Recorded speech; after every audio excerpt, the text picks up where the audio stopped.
Salut, c'est Romain et bienvenue dans cette nouvelle vidéo dans laquelle on va parler un petit peu de whey protein. Et dans cette vidéo, je vais simplement vous donner 3 raisons qui peuvent vous pousser à consommer de la whey. Et si vous ne rentrez pas dans ces raisons, n'en consommez pas. Tout simplement, n'en prenez pas, n'en achetez pas. Ce n'est pas une obligation.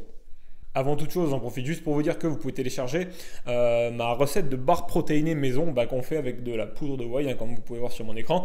C'est une super recette qui va vous permettre de vous donner de l'énergie, des calories de qualité et des protéines avant votre séance par exemple, ou par exemple en collation. Et vous pouvez la télécharger en cliquant ici. Vous allez voir, c'est expliqué pas à pas la recette, etc. Voilà. Première raison qui doit vous pousser à consommer de la whey protéine et on va dire d'une manière générale un complément alimentaire protéiné, c'est tout simplement de faire le plein de protéines et d'acides aminés. Parce que voilà, il y a beaucoup de gens dans leur alimentation qui ont du mal à aller trouver suffisamment de protéines pour subvenir à leurs besoins. Voilà. Donc là, la solution la plus commune, plutôt que de s'avaler davantage d'aliments solides, c'est de s'avaler un shaker. C'est aussi valable si vous n'avez pas eu le temps de vous préparer, je sais pas moi, quelque chose de protéiné, ou que vous vous apercevez en fin de journée que votre total en protéines, vous êtes largement en dessous de l'avoir atteint. Un petit shaker avec une dosette de protéines, ça peut vous aider à apporter les nutriments dont votre organisme a besoin. Et c'est là la fonction principale d'un complément alimentaire. Ça n'a aucun caractère indispensable, c'est juste pour compléter votre alimentation si elle est déficitaire en protéines, point barre. Donc si vous n'êtes pas dans ce cas-là, n'en mangez pas et contentez-vous des aliments solides qui seront toujours meilleurs que de la whey protéine puisqu'ils vont vous apporter d'autres choses que les protéines en elles-mêmes. Ça va des aliments réels comme par exemple de la vraie viande, ça va vous apporter peut-être de la créatine, ça va vous apporter des acides gras essentiels, ça va vous apporter des vitamines, etc., etc. La deuxième raison maintenant qui peut vous pousser à consommer de la whey protéine, c'est tout simplement pour manger moins d'animaux. Voilà, parce que les protéines en général, et ce qu'on considère comme étant des protéines, c'est les aliments qui viennent plus ou moins des viandes, des poissons, etc. etc. Donc il y a beaucoup de gens qui aujourd'hui sont sensibles à l'aspect arrêtons de tuer des animaux et du coup qui ont envie de consommer un petit peu moins de protéines animales pour diminuer leur impact sur la tuerie qu'on inflige aux animaux tous les jours dans les abattoirs et dans l'élevage intensif. Donc simplement pour raison de pure éthique, vous pouvez consommer de la protéine en poudre. Et la raison numéro 3, c'est pour tout simplement manger des protéines à moindre coût.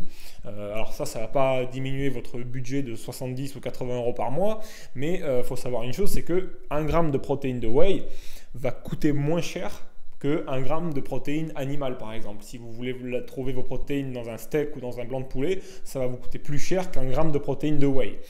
Si vous voulez voir un petit peu plus les comparatifs, vous pouvez lire l'article qui est lié à la protéine de whey sur mon site. J'ai détaillé un petit peu les coûts différents qu'on peut avoir entre les différents types de protéines, qu'elles soient animales ou en poudre. Et si vous ne rentrez pas dans ces 3 catégories de personnes-là, vous n'avez aucun intérêt à prendre de la whey protéine. Ou alors peut-être que vous ne digérez pas les protéines animales, etc. Ça, c'est un autre sujet.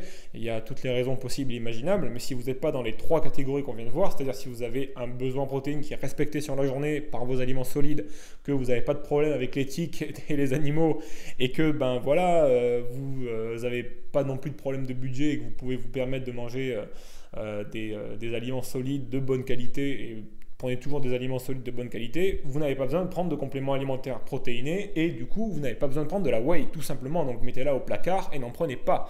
Il n'y a rien qui vous oblige à en prendre. Moi, j'en prends pas tous les jours, j'en prends que les jours où vraiment, au niveau protéines, j'étais un peu à la dèche, ou par exemple, j'ai fait un repas et, avec des personnes qui ne mangent pas forcément protéinées comme moi, et du coup, j'étais un petit peu à la dèche au niveau protéines, un petit shaker et c'est terminé. Mais c'est pas forcément tous les jours, et c'est loin d'être tous les jours.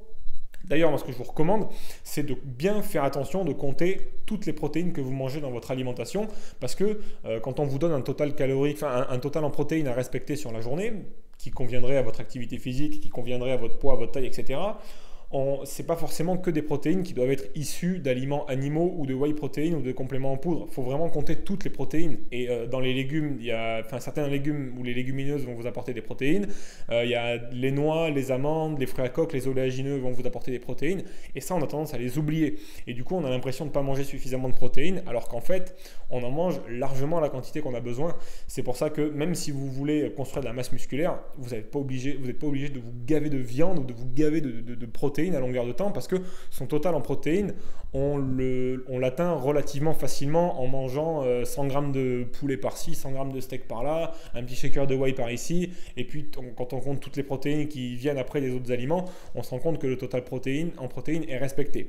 Et si vous voulez avoir une idée précise de vos macronutriments, de savoir exactement ce qu'il vous faut en lipides, glucides et surtout en protéines pour pouvoir faire le plein et être sûr que vous allez dans le bon sens, vous pouvez télécharger par exemple mon programme Menu Minute qui va vous aider en fait à créer le programme alimentaire brûleur de graisse qui vous correspond et vous aider à construire de la masse musculaire facilement parce qu'on va voir comment créer et gérer ces macros et se créer des menus en 5 minutes par jour. Voilà. Et vous pouvez télécharger aussi, pour aller plus loin si vous le voulez, ma recette de barres protéinées maison.